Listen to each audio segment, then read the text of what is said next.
Olá, pessoal. Bom dia a todos. Meu nome é Karina Boriti e hoje eu vou falar um pouco sobre manejo do solo em plantio direto na Amazônia Sul Ocidental. Para iniciar, considero sempre importante apresentar a diversidade de solos que ocorre na Amazônia. Sim, a Amazônia ela apresenta uma grande diversidade de materiais de origem e processos de formação, que nos leva a encontrar todas as ordens de solos presentes no Sistema Brasileiro de Classificação, o CIBICS. E essa diversidade de materiais e processos de formação desenvolve solos que, mesmo dentro da mesma ordem, apresentam uma grande variedade química e física. Essa questão ela já foi abordada em outros simpósios aqui do nosso evento, principalmente dos grupos de solos de alta fertilidade. Mas hoje eu vou ter um enfoque principal no solo de baixa fertilidade, nas classes de argissolos, que são as principais de ocorrência aqui na região amazônica, e os latossolos, segundo os colocados na parte de representatividade. E o porquê dessas duas classes? Essas duas classes elas são as principais em ocorrência sobre as zonas de avanço da agricultura na Amazônia. Eu deixei marcado no mapa na cor vermelha, ela faz esse contorno na região que passa desde o leste do Pará, o norte do Mato Grosso, o nosso eixo da BR-364 bem marcado, e ali a região de Rio Branco, no Acre.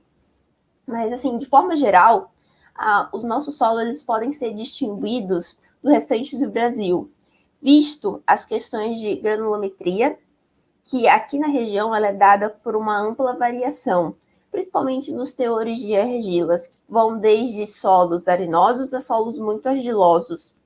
E também a questão da mineralogia, que na Amazônia ela demonstra um predomínio dos minerais da caulinita, em contrapontos aos solos do sul, sudeste e centro-oestes, que estão frequentemente formados por óxidos e hidróxidos. E desta forma, a gente tem um destaque da questão do intemperismo, que são mais avançados nessas regiões do que aqui. E essa é uma questão que afeta diretamente o manejo do plantio direto sobre os nossos latossolos e argissolos. Falando um pouco sobre a questão do uso e manejo, nós aqui na região, nós temos uma característica que ela passa inicialmente pelas aberturas das áreas e a aplicação da pastagem intensiva. Sobre o uso, normalmente, de baixas tecnologias, o que, em decorrer do tempo, leva grande parte dessas áreas à degradação. Por questões financeiras, não se torna viável a recuperação dessas pastagens. De certa forma, essas áreas elas passam a ser, para monetização mais favorável, incorporadas à atividade de produção de grãos. E ela passa pela utilização de preparos convencionais, principalmente, que vão fazer as aplicações de corretivo e fertilizante conforme os sucessivos cultivos, tendo um progresso após uma estabilização das questões químicas e físicas para os sistemas conservacionistas com a adoção do plantio direto e as suas práticas. Mas quais os problemas que nós temos da utilização dos sistemas conservacionistas aqui na nossa região? A primeira coisa que é importante de ser lembrada é algo já abordado pelo professor Denasdim, que está nos riscos da formação de camadas estratificadas nos sistemas plantios diretos. Isso ele pode ocorrer a partir da prática da calagem mal dimensionada. E o que seria essa prática de calagem mal dimensionada? Fazendo uma comparação, o sistema convencional, ele trabalha com a correção do solo a 0 a 20, uma camada de 0 a 20. Aqui eu trago um exemplo de um hectare, que seria um 100 por 100. Então, ele performa um volume de 2.000 metros cúbicos de solo no sistema convencional corrigido. E o porquê desse volume? É porque na agricultura convencional, a aplicação do calcário ela é seguida pela incorporação mecânica, o que é um grande ganho, porque esses materiais, os calcários, eles têm baixa solubilidade. Então, eles necessitam de incorporação para que eles possam reagir e corrigir definitivamente o solo. Em contraponto, quando a gente passa para a adoção dos sistemas conservacionistas, sobre o sistema conservacionista, a necessidade da correção ela continua sendo requerida. Entretanto, conforme as necessidades, essa aplicação de corretivos ela deixam de ser trabalhadas com a incorporação e passam a ser trabalhadas só superficialmente. A principal questão que a gente tem que ser lembrado aqui é a baixa solubilidade do calcário. Então, a aplicação superficial desses materiais vai fazer com que corrija a camada de solo de aproximadamente de 0 a 7 centímetros, fazendo com que as camadas abaixo dessa profundidade mantenham-se ainda praticamente com a questão da acidez do solo. Praticamente nenhuma correção acaba acontecendo nessas camadas. Então, isso vai causar algumas questões como a supercalagem aqui na superfície e também ela vai causar alguns problemas químicos e físicos, porque essa concentração eleva o pH de uma forma excessiva e as argilas, como eu mencionei aqui, da nossa região, como a caulinita, ela sofre de uma questão de necessidade de ponto de pH correto para que ela flocule ou disperse. Eu vou mostrar isso no próximo slide. Então, o que seria essa dispersão e floculação? A caulinita ela tem um ponto ideal para flocular. Ela gira em torno de 4,7 a 5,6. Então, um solo bem floculado, como aqui na imagem, em laboratório você percebe pela turbidez dos frascos.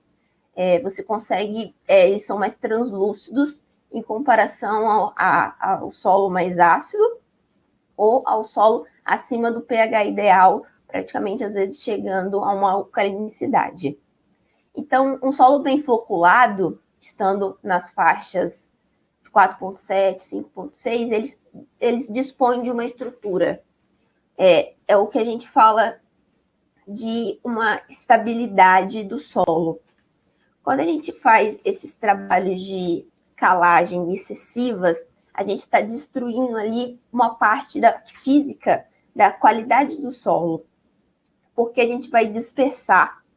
E essa dispersão, ela pode ocasionar, na nossa região, pelas quantidades de chuva que ocorrem aqui, essas argilas descem no solo e acabam passando de um ambiente alcalino para um ambiente mais ácido, onde ela vai flocular novamente e formar algumas questões como o adensamento. O adensamento ele é um processo que, em relação à compactação, ele não necessita diretamente da aplicação de força.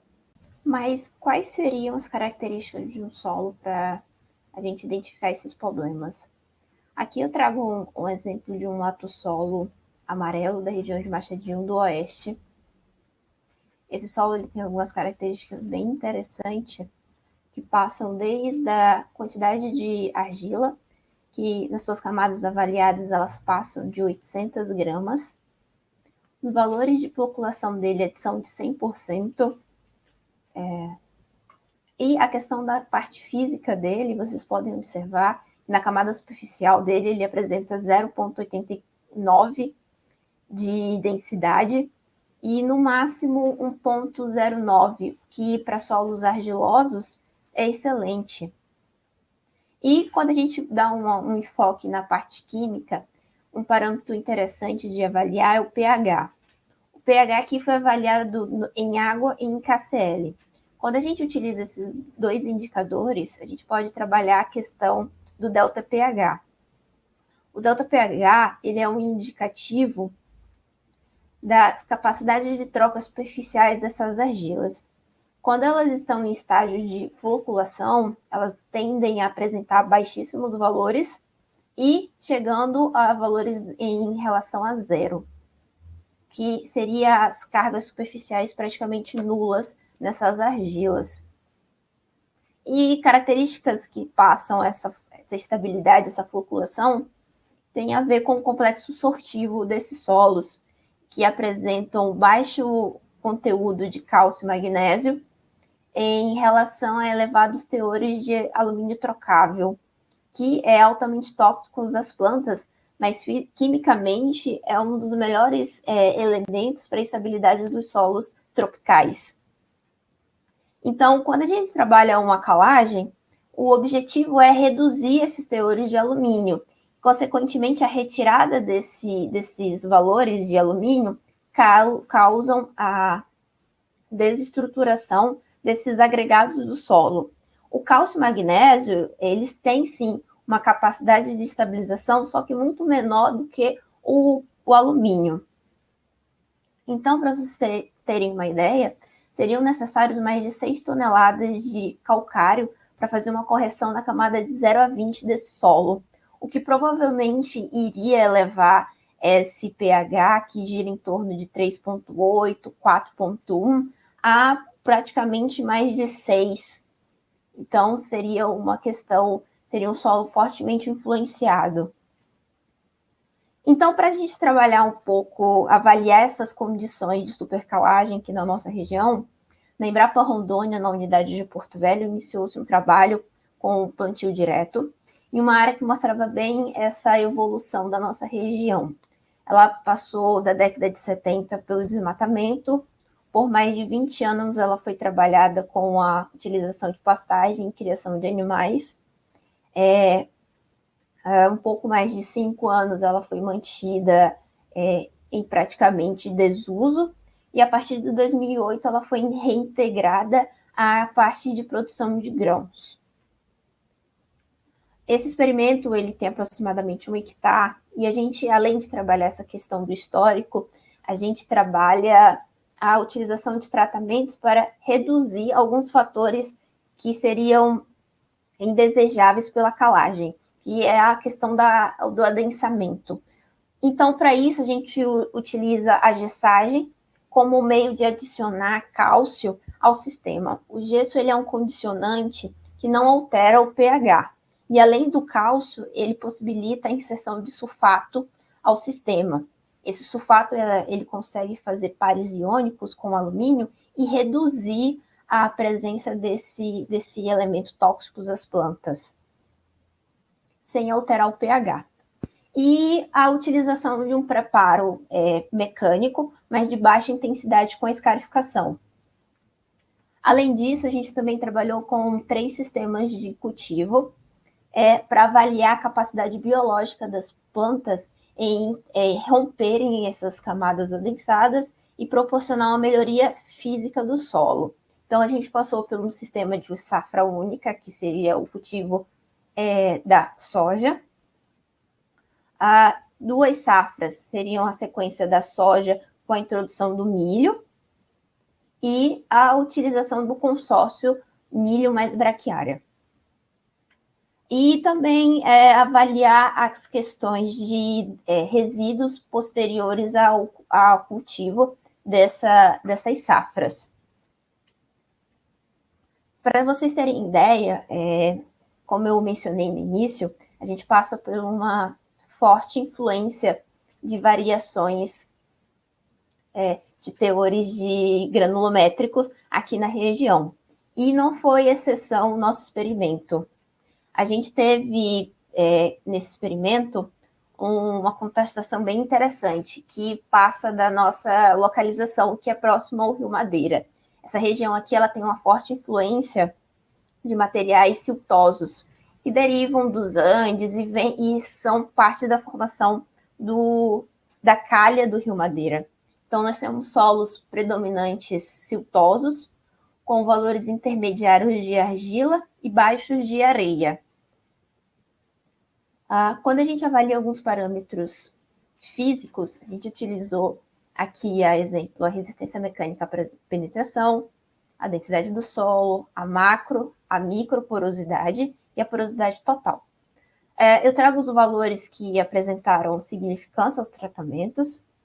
Aqui com destaque a macroporosidade, que vocês podem observar no sistema de cultivo avaliando o tratamento, a soja Posil foi a que melhor apresentou resultados. Isso a gente atribui ao menor intensidade de movimentação de máquinas na área, e também nós observamos em campo que essas áreas com um único sistema de cultivo, safra única no caso, ela apresenta um grande volume de plantas espontâneas, as plantas daninhas em si.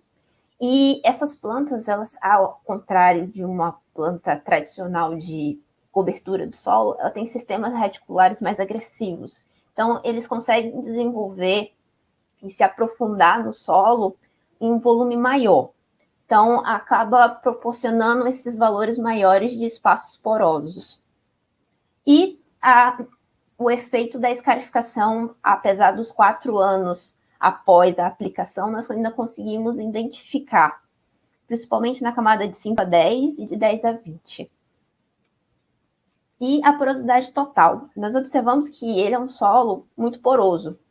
E esses valores eles são bastante relacionados à microporosidade do solo, que aqui eu não mostro os valores por questões deles não terem sido significativos. Entretanto, isso é bem interessante porque a microporosidade é um dos atributos mais difíceis de serem manipulados, porque ele parte da questão da mineralogia do solo. Então, é a característica muito resistente a alterações. E a densidade do solo, que só apresentou valores significativos na camada de 5 a 10, e justamente com a aplicação, os menores valores com a aplicação da escarificação.